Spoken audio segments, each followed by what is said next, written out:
Nous en sommes rendus maintenant à la deuxième capsule du cours de finition des métaux. Euh, Après l'introduction du cours, on est maintenant prêt à rentrer de plein pied dans la théorie, les concepts fondamentaux qui entourent les différentes méthodes de protection des métaux. Euh, donc, La première partie du cours, on va s'intéresser à la protection par plaquage. Plaquage, surtout le plaquage électrolytique en première partie. On va consacrer presque uniquement cette capsule-ci dans les premières étapes en vue de l'électroplaquage.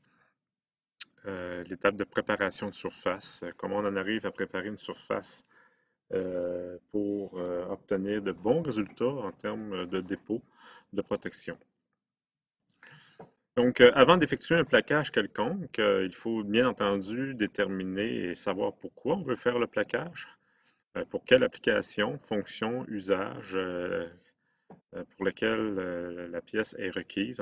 Autrement dit, quelles sont les conditions euh, dans lesquelles la pièce, l'application doit travailler. Est-ce que ça lui prend une certaine résistance à la corrosion? Est-ce que ça lui prend des propriétés physiques comme la conductivité ou mécanique, comme par exemple la résistance à l'usure? Est-ce que c'est pour faire du rebâtissage? Le rebâtissage qui consiste à aller chercher des dimensions sur la pièce. On peut le faire en déposant du métal pour aller chercher des dimensions très exactes. Il est aussi important de considérer les facteurs comme l'environnement. Si la pièce a à résister à la corrosion, quel est le milieu corrosif? Est-ce que c'est acide, basique? Est-ce que c'est salé? Est-ce que c'est uniquement humide? Les coûts requis à l'entretien de la pièce, la durée de vie auquel on s'attend d'obtenir de la part de la pièce, sa durée de vie utile, comme par exemple dans le cas des clôtures extérieures en acier treillis qui sont galvanisées, la quantité de zinc qu'on va déposer est fonction de la durée de vie utile de la pièce, parce que le zinc, il se consomme euh, il protège l'acier en s'oxydant à sa place, donc il faut prévoir une certaine quantité, une épaisseur de dépôt en fonction de la durée de vie de la pièce pour être capable de faire en sorte que le dépôt puisse protéger la clôture durant toute cette durée de vie-là. La forme de la pièce et la grosseur de la pièce aussi, qui sont des facteurs à considérer quand vient le temps de déterminer la méthode de protection. Protection contre la corrosion, ça peut être le milieu corrosif, peut être l'atmosphère ou tout autre milieu placé au contact avec la pièce, comme par exemple du nickel qui a été plaqué sur des contenants en acier ou de l'équipement qui sont utilisés dans l'industrie chimique et alimentaire. Le nickel offre une très grande protection contre des milieux relativement corrosifs. Euh, Modification des propriétés physiques. Qu'est-ce qu'on veut dire par là? Des fois, on peut faire un dépôt pour aller augmenter la brillance pour un pouvoir réflectant plus grand. L'aspect, la couleur pour augmenter la durée de vie utile. Ça peut être aussi pour le contact électrique aussi, favoriser un certain contact électrique, on peut faire ça aussi. Ça peut être des raisons décoratives, dans le cas du laiton, des bronzes, le chrome, le nickel, l'argent, l'or, etc. Où là, on peut plaquer uniquement pour améliorer l'apparence extérieure de la pièce. Ça peut être aussi pour deux raisons, c'est-à-dire décoratif et résister à la corrosion, comme par exemple le plaquage au cadmium, au zinc, qu'on peut faire en plomberie, généralement. Les éviers de plomberie, par exemple, où euh, les robinets vont être plaqués à la fois pour leur donner une belle apparence, mais aussi pour donner une résistance à la corrosion. Modification des propriétés mécaniques, la dureté, résistance à l'usure, et électrique, comme je l'ai dit tout à l'heure. Comme par exemple, les dépôts de chrome sont souvent extrêmement durs, ce qui donne une résistance à l'abrasion et à l'usure très grande sur l'acier. Donc, sur les arbres en acier, comme à la capsule précédente, j'avais présenté l'exemple d'une tige du système hydraulique d'une pelle mécanique qui a été chromée afin de leur donner une résistance à l'usure plus grande lorsque la tige finalement frotte après à l'intérieur du système hydraulique. Les segments d'étanchéité des pistons à moteur aussi est un autre exemple d'un dépôt qu'on a fait pour augmenter la résistance à l'usure lors du mouvement du piston. Donc, il y a une friction qui s'effectue entre le piston et l'intérieur du bloc moteur, donc de la chambre de combustion. Donc, ça aussi, c'est un exemple pour lequel un plaquage est effectué pour la résistance à l'usure. Et plaquage à l'or dans les installations électriques pour diminuer la résistance électrique. L'or est un excellent conducteur électrique. Protection sanitaire, donc on peut plaquer de l'étain, par exemple, sur l'acier pour empêcher celui-ci de former de la rouille.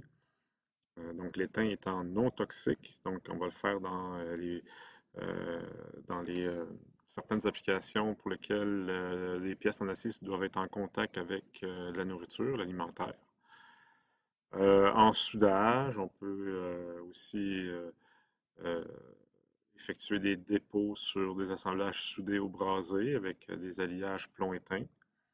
On peut faire aussi de l'électroformage, qui est un peu du rebâtissage pour ajuster, pas du rebâtissage, mais de la fonderie, qui est une façon finalement de fabriquer des pièces en plaquage à partir d'un moule en cire de dimension précise. Donc, on va recouvrir ce moule d'une peinture à l'argent. Ensuite, puis là, on va avoir une surface métallique qui va pouvoir conduire le courant et sur lequel on va pouvoir déposer du métal comme du nickel, du cuivre, de l'or ou de l'argent qui va se déposer sur le moule recouvert d'une peinture à l'argent et obtenir des épaisseurs d'un métal. Donc on va obtenir la pièce, une reproduction du modèle par électroformage comme ça. Empêcher la cémentation au carbone, donc dans les aciers qui sont cémentés où on veut pas cémenter partout, seulement à certains endroits. Donc la cémentation se fait dans un four de traitement thermique et les endroits qu'on ne veut pas cémenter, ben, on peut faire un plaquage. Normalement, on va faire du plaquage au cuivre et sur le dépôt de cuivre, il ne pourra pas y avoir diffusion du carbone et cémentation. Donc, on peut servir d'un dépôt de cuivre à certains endroits pour masquer les dents d'un engrenage, lorsque c'est une pièce, un engrenage finalement. Le plaquage du cuivre au centre qui s'effectue, démasquer les dents de l'engrenage ensuite, et cémentation au carbone pour durcir les dents. Donc, et ensuite, après ça, quand c'est terminé, bien, on enlève la couche de cuivre. On a une pièce en acier, un engrenage qui a été uniquement cimenté à l'endroit où on voulait, en l'occurrence sur les dents, et le centre n'a pas été cimenté. Donc, on peut se servir d'un dépôt de cuivre pour, comment on dit, protéger l'acier de la cimentation à des endroits où on ne veut pas cimenter. On peut faire la même chose aussi pour la nitruration, ou communément appelée aussi la cimentation au nitrure, mais cette fois-ci, on va utiliser l'étain qui est capable de bloquer l'azote lors des procédés de nitruration. Donc, il est possible de plaquer 31 sortes de métaux en milieu aqueux. Donc, 14 sont fréquemment utilisés industriellement. Donc, on peut plaquer du cuivre sur du métal à l'aide de à l'aide d'électrolytes à base de cuivre cyanuré ou de sulfate de cuivre. On peut même utiliser aussi le chlorure de cuivre dans certaines situations. On peut plaquer du nickel électrolytiquement en utilisant un bain à base de sulfate de nickel ou du biofluorure de bore de nickel. Du sulfamate, des fluoborates, qui sont des différents sels qui peuvent être utilisés comme électrolytes dans le plaquage au nickel. Et tandis que le plaquage au chrome, ben, ce qui se fait beaucoup le plus souvent là, et de loin, c'est l'utilisation d'oxyde de chrome comme sel électrolytique mélangé à l'eau. Les dépôts de nickel sont plus ductiles que les dépôts de chrome sur l'acier, par exemple. Ils occasionnent moins de risques de rupture par fatigue. C'est un avantage de l'utilisation du nickel par rapport au chrome pour, par exemple, la résistance à la corrosion. Le chrome peut fissurer à l'emploi ou même lors de sa déposition, cette fissuration pouvant se propager jusque dans le métal de base. Par contre, le nickel crée des dépôts beaucoup moins durs. Donc, lorsque la dureté de surface est importante, on va utiliser le chrome. Puis lorsque c'est la résistance à l'oxydation ou à la corrosion qui prime, on aura plus tendance à utiliser le nickel sur l'acier. Donc, dans le cas du zinc, on va utiliser des sels à base soit de sulfate de zinc ou de chlorure de zinc. Dans le cas du plaquage à l'or et à l'argent, on va majoritairement utiliser des cyanures. Et dans le cas du plaquage au cadmium, finalement, on va soit utiliser des chlorures de cadmium ou du cyanure de cadmium comme sel mélangé à l'eau pour former l'électrolyte dans le plaquage électrolytique. Donc, plaquage d'alliage aussi, on peut plaquer sur des alliages comme le bronze, le laiton, plomb éteint, l'or, argent. On peut plaquer sur du zinc, l'aluminium, l'acier inoxydable, les céramiques et les plastiques. Donc, je pense qu'il n'y a presque pas de limite là-dedans sur les matériaux qui peuvent être plaqués.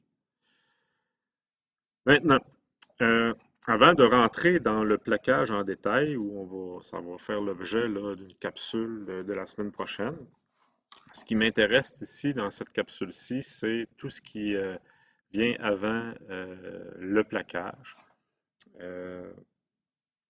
Et tant l'immersion que la préparation de surface. Conception des pièces à plaquer, qui est un facteur important à ne pas oublier, tout dépendant de la forme complexe des pièces. On doit s'assurer que lorsqu'on plonge les pièces dans les solutions de préparation ou dans les solutions de plaquage, que toute la surface soit entièrement recouverte du liquide. Donc la pièce doit être complètement immergée. Les cavités et dépressions de surface peuvent former des trappes, des bulles d'air. Donc, il faut s'assurer qu'il n'y ait pas de bulles à certains endroits parce que si à l'endroit où il y a des bulles, il n'y aura pas de plaquage. Si possible, repensez au design de la pièce lorsque celle-ci est trop volumineuse, à moins d'un gros volume de pièces. Donc, pour empêcher le plaquage à certains endroits sur une pièce, on peut utiliser des masques, des peintures, l'immersion partielle. Donc, ça arrive souvent que sur des pièces, on n'a pas besoin de plaquer partout. Donc, on va protéger les zones à ne pas plaquer par différents moyens. Le design des pièces doit aussi être effectué en fonction du drainage de solution. Lorsqu'on transfère, il y a plusieurs étapes lors du plaquage. On utilise plusieurs bassins, des bassins de décapage, de préparation. Il y a le bassin dans lequel on fait le plaquage proprement dit. Il y a des bassins de rinçage. Donc, la pièce, pendant les opérations de plaquage électrolytique, les pièces plaquées sont transférées entre plusieurs bains. Donc, pour éviter de contaminer les bains les uns par rapport aux autres, donc quand la pièce, on la sort d'un bain, bien, elle entraîne avec elle une certaine quantité de liquide qui reste adhérée à la surface. Donc, il faut éviter le plus possible d'entraîner trop de solutions pour éviter de contaminer la solution suivante. Donc, c'est à ce moment-là que la conception et la forme des pièces est à tenir en compte. Donc, le dépôt de plaquage sur les pièces n'est jamais uniforme. Donc, lorsqu'on plaque, c'est difficile d'avoir une épaisseur égale partout.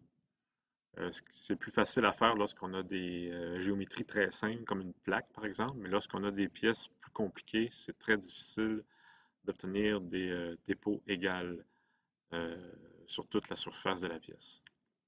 Pourquoi? Parce que la concentration de courant est différente d'un endroit à l'autre, dépendant de la distance qui sépare la surface à plaquer et les surfaces anodiques.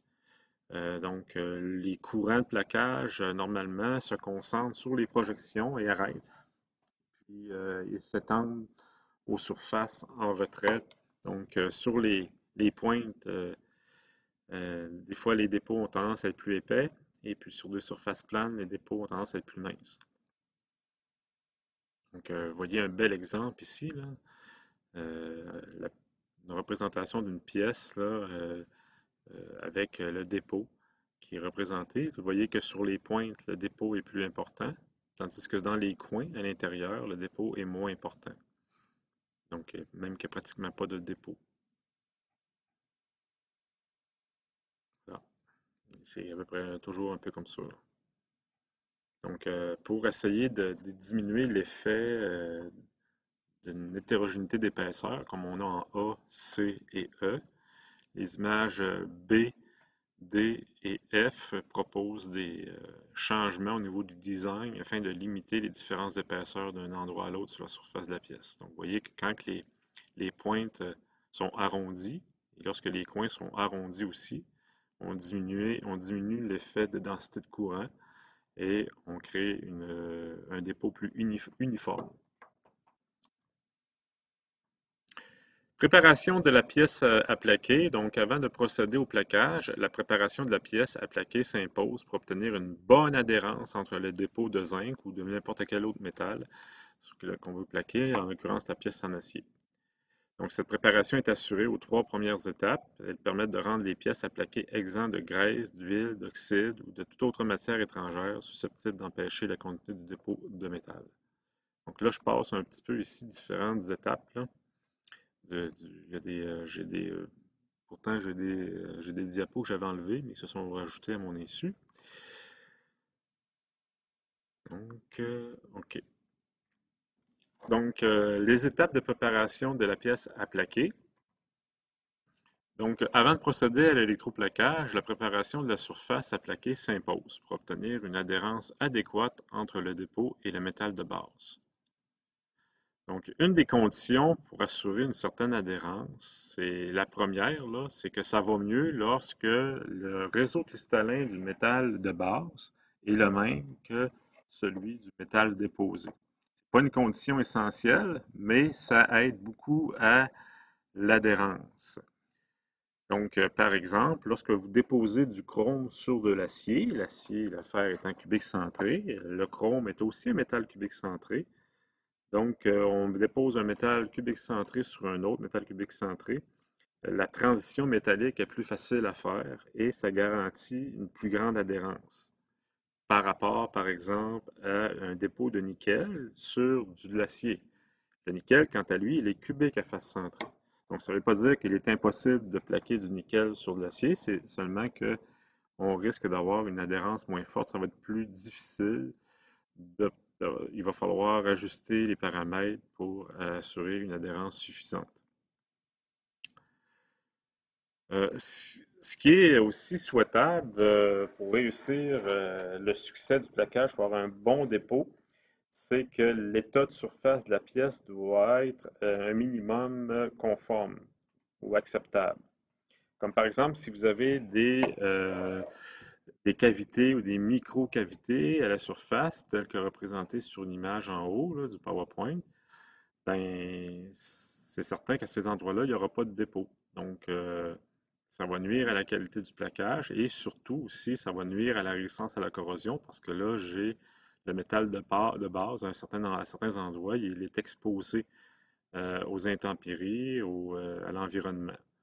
Donc, c'est certain que là, ben, si le dépôt sert à faire une résistance à la corrosion, ben, on risque, ça risque de ne pas être trop le cas là, ici. Donc, il ne faut pas qu'il y ait de cavité. À l'inverse, il faut aussi que le métal soit suffisamment lisse et qu'il présente le moins possible de protubérances, donc des pointes. Pourquoi? Parce que là, il va y avoir une densité de courant plus grande sur les pointes, donc le dépôt va être plus épais et on va obtenir une surface rugueuse avec une brillance insuffisante. Donc, c'est moins grave un peu que le premier cas, là, mais au niveau esthétique, ça va être moins beau, disons. Il faut aussi que la pièce soit exempte de graisse, d'huile, d'oxyde ou toute autre matière étrangère empêchant la continuité du dépôt. Donc, les effets d'une mauvaise préparation de surface. Donc, si on néglige les étapes de préparation, donc ici j'ai des fautes d'orthographe, j'aurais dû regarder ça avant. Pelure d'orange, avec une parenthèse. Voilà, comme ça. Donc, si on néglige les étapes de préparation avant de plaquer, on va se retrouver à la fin du plaquage, il risque d'avoir une faible adhérence au métal de base, donc même jusqu'à la limite un décollement du dépôt. Il peut y avoir des zones non plaquées. Le dépôt peut être rude, manquer de brillance. Il peut même y avoir des micro-cavités, ce qu'on appelle en termes communs pitting ou pelure d'orange. On voit des petits points dans le dépôt, là, puis là, ça peut créer des problèmes au niveau résistance à la corrosion. Et puis, même qu'on peut contaminer les bains de plaquage dans certains cas, à cause d'une mauvaise préparation de surface. Donc, par exemple, s'il reste de la graisse sur la pièce, de l'huile, ou des traces d'oxyde, ces contaminants-là vont se retrouver dans le bain de plaquage et déranger la chimie du bain de plaquage. Oups, c'est pas ça que je voulais faire. Voilà. Donc, les contaminants de surface, quels peuvent-ils être? Donc, les contaminants de surface proviennent d'où? Bien, ils proviennent des divers procédés de fabrication qui sont venus avant l'étape de la finition. Donc, ça peut être dû au procédé, à l'entreposage et la protection des pièces à plaquer. Ça peut provenir des opérations de soudage, de traitement thermique, comme par exemple la calamine. En soudage, ça va être les projections, les traces d'oxyde aussi. Le laminage, souvent les pièces qui ont été laminées sont huilées parce qu'on utilise de l'huile de laminage. Le meulage, le tamponnage, le polissage, le stampage. Donc, ce sont tous des procédés qui vont faire en sorte que le métal à la surface, ben, c'est pas, on n'a pas accès immédiatement au métal en tant que tel. Donc, il y a une couche de quelque chose là, qui recouvre le métal et qui peut empêcher une bonne adhérence, entre autres, du dépôt plaqué. Donc, les contaminants physiques, c'est quoi? Ben, c'est des substances qui sont non reliées chimiquement au métal de base. Là, on parle de graisse, d'huile. Donc, souvent, les pièces, là, dans les étapes, comme les étapes d'usinage, même les étapes de polissage, de laminage, qui utilisent de l'huile et de la graisse, ben, ces pièces-là, si elles ne sont pas complètement débarrassées de ces produits-là, euh, l'huile et la graisse vont représenter une barrière pour empêcher le métal de plaquer à la surface. Il y a des contaminants chimiques, donc substances reliées chimiquement à la pièce. Là, on parle par exemple aux traces d'oxyde sur les pièces, à la rouille, à la suie. Et il y a les contaminants mécaniques, qui sont des dépôts de métal qui sont adhérés un petit peu par fusion. On parle par exemple, de regousser de surface des opérations mécaniques. Donc, il y a encore des éclats de métal qui sont restés collés à la surface, là, des défauts de machinage, de laminage, de meulage, de polissage. Donc, des contaminants mécaniques. Donc, souvent, c'est des particules métalliques qui adhèrent à la surface. Euh, et là, on pourra enlever tous ces obstacles-là, disons, qui peuvent empêcher la déposition de métal de s'effectuer correctement. On va procéder à des étapes de nettoyage qui fonctionnent selon des mécanismes distincts. La première étape de nettoyage que généralement on souhaitera faire sur les pièces avant le plaquage est l'étape de dispersion. Donc, c'est un mécanisme de nettoyage qui utilise ce qu'on appelle un produit qui s'appelle le surfactant. C'est une abréviation anglaise de Surface Active Agent. Donc, les particules, ça agit surtout sur les particules mécaniques, les particules de fer, par exemple, des projections.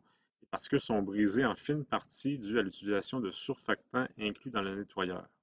Donc, on va, par exemple, des résidus de polissage, des éclats de métal, etc. Donc, la première étape consiste à enlever ces genres d'obstacles-là sur la surface.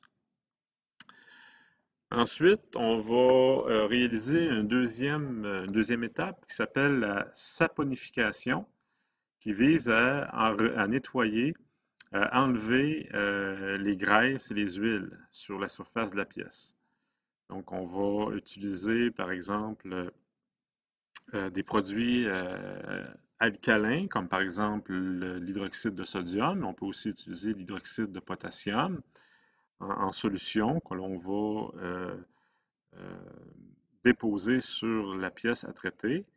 Et ce qui va arriver, c'est que lorsqu'on fait réagir une base, comme l'hydroxyde de sodium, avec une graisse organique, une huile, comme la glycérine par exemple, ben, ce qui va se passer, c'est qu'il va y avoir une réaction chimique qui va se faire et euh, la graisse va se transformer en savon.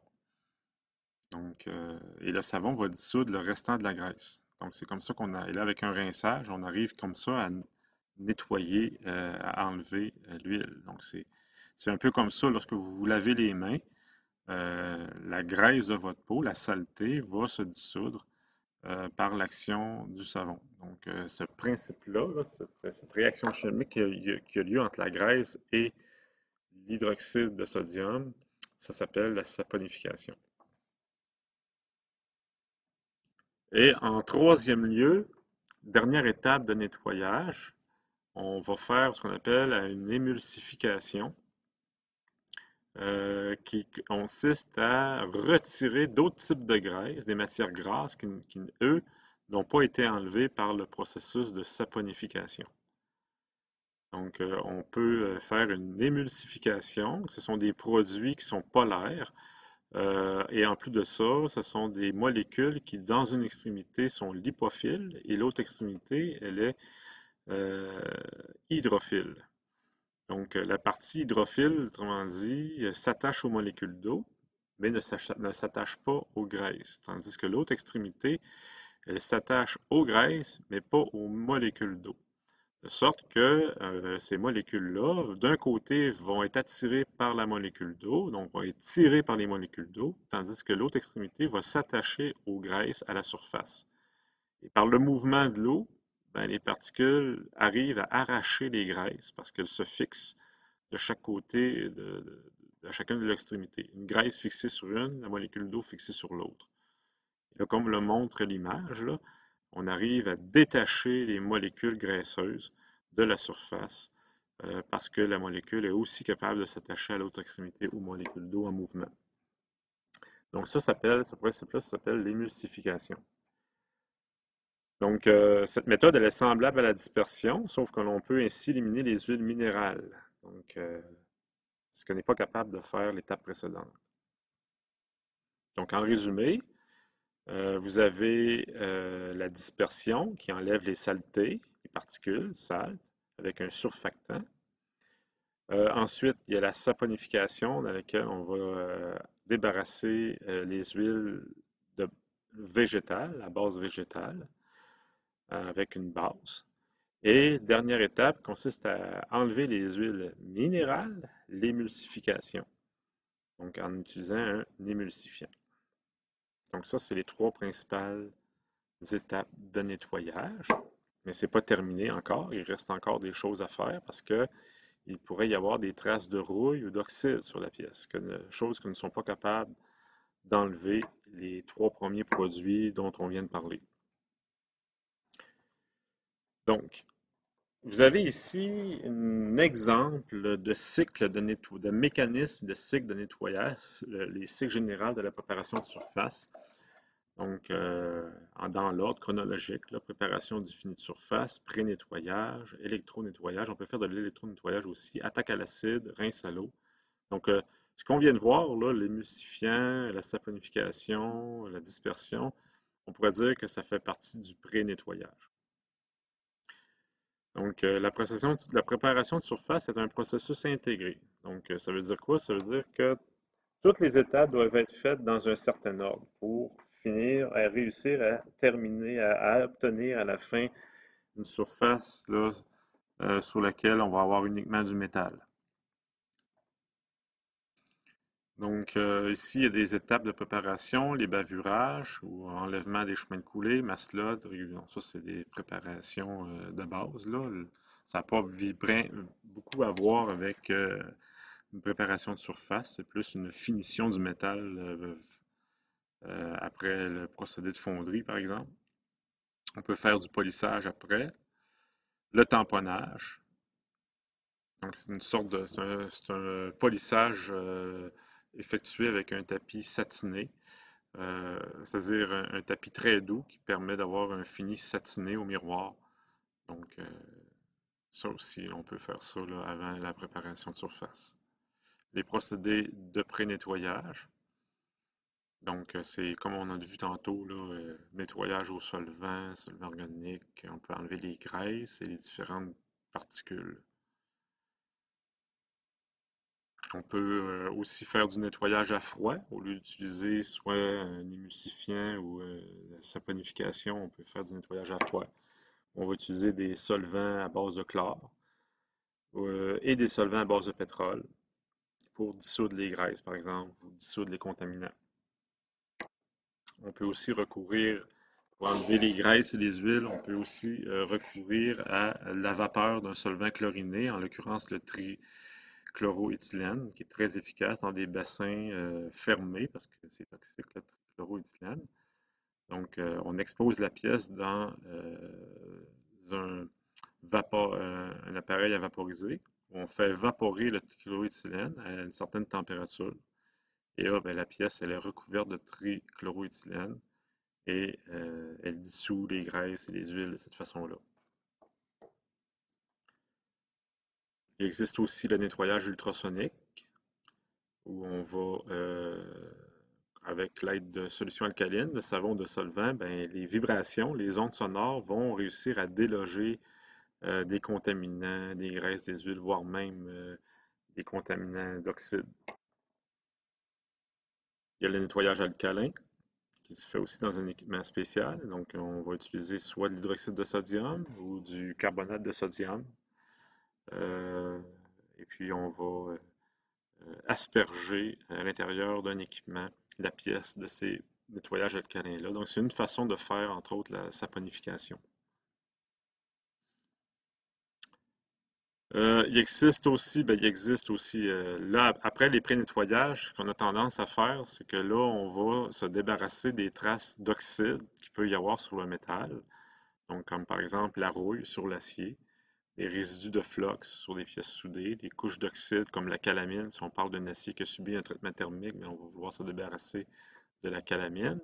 Donc ça, on va réussir avec des solutions acides telles que l'acide sulfurique, l'acide chlorhydrique, nitrique, l'acide phosphorique, citrique.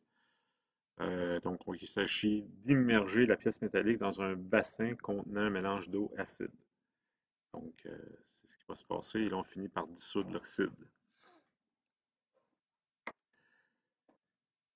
Il existe aussi ce qu'on appelle l'électronettoyage, qui consiste à l'emploi d'une cellule d'électrolyse. Mais ici, la cellule d'électrolyse ne servira pas à plaquer un métal, elle va servir à former un gaz sur la surface de la pièce à traiter et le gaz, en se délogeant, va entraîner avec lui des contaminants comme par exemple les oxydes, justement. Donc, ces gaz-là peuvent soit être de l'oxygène ou de l'hydrogène. Lorsque l'oxygène, elle provient d'où? Bien, lorsqu'on soumet une pièce à traiter, à nettoyer en tant qu'anode dans un système électrolytique, puis on applique une tension suffisante, ce qu'on fait, c'est qu'on décompose les molécules d'eau dans la solution à la surface de la pièce, et là, on libère de l'oxygène euh, à la partie anodique.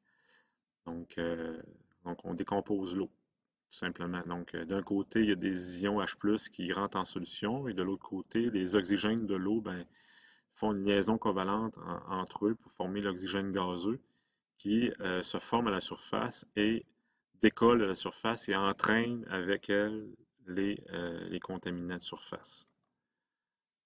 Et on peut aussi, ce qu'on peut faire aussi, c'est qu'on peut faire l'inverse. On peut brancher la pièce à nettoyer en tant que cathode. Et là, dans une solution acide contenant des ions H+, ben là, ce qu'on va faire, c'est qu'on va provoquer la formation d'hydrogène gazeux à la cathode. Donc, deux ions H+, avec deux électrons. Et là, ça donne un autre gaz qui, lui aussi, en se décollant de la surface, va entraîner avec lui les contaminants de surface. Donc, ça, on appelle ça de l'électronettoyage. Donc, lorsqu'on parle de l'utilisation de l'oxygène, donc lorsque la pièce elle est anodique, le courant finalement est appliqué de façon à ce qu'on force la décomposition de l'eau sur la surface de la pièce et production d'oxygène. On parle d'un électronettoyage inverse ou anodique. Dans le cas contraire, lorsque la pièce, on inverse la polarité de façon à ce que la pièce soit cathodique, et donc une réaction de réduction, on réduit les ions H+ de solution pour former des gaz hydrogène sur la pièce qui, eux aussi, vont permettre le décollement des contaminants sur la surface de la pièce. Donc, disons que la première méthode, la méthode anodique, c'est surtout destiné aux aciers, tandis que la méthode cathodique, donc ça va être applicable pour les alliages de cuivre ou les non ferreux de manière générale.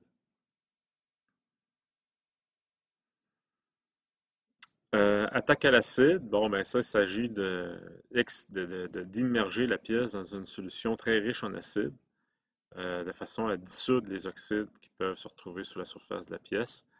Et toujours suivi d'un rinçage à l'eau pour bloquer, finalement, arrêter le processus de dégradation, si on veut, sur la pièce. Donc, le rinçage à l'eau est extrêmement important.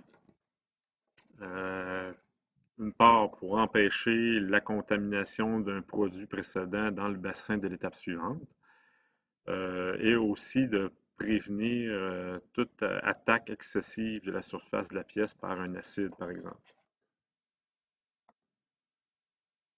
Donc, exemple industriel de préparation de surface, des poignées de porte-patio, par exemple, où il va y avoir eu un ébavurage, un polissage humide en vrac, tamponnage avec du savon et un papier doux. Ensuite, le dégraissage dans une solution émulsifiante. Ensuite, on va procéder à un électronettoyage. Rince à l'eau froide. Ensuite, on va immerger la pièce dans une solution très acide. Ensuite, rince 2 fois à l'eau froide. Donc, vous voyez, c'est une séquence précise pour une certaine application donnée de préparation avant plaquage. Donc, dans les normes, il y a la STM 2000 qui concerne donc différentes normes, le B130, B281, dans lesquelles sont écrites les procédures et méthodes concernant la préparation de surface de différents alliages. Bon, moi, je vais terminer la capsule ici. Et ça va, je pense que pour la première semaine, avec les deux premières capsules, ça va être suffisant. Euh, et puis, on pourra, avec trois autres capsules la semaine prochaine, là, vraiment rentrer de plein pied dans ce qui a trait au plaquage, mais aussi, je vais aussi me concentrer beaucoup dans les premières heures de cours théoriques sur des méthodes d'analyse de bain. Pour contrôler la concentration en ions métalliques dans les bains de plaquage. On va rapidement voir ça aussi afin de nous préparer éventuellement pour une première activité de lab dans quelques semaines. Donc, bonne fin de semaine à tous.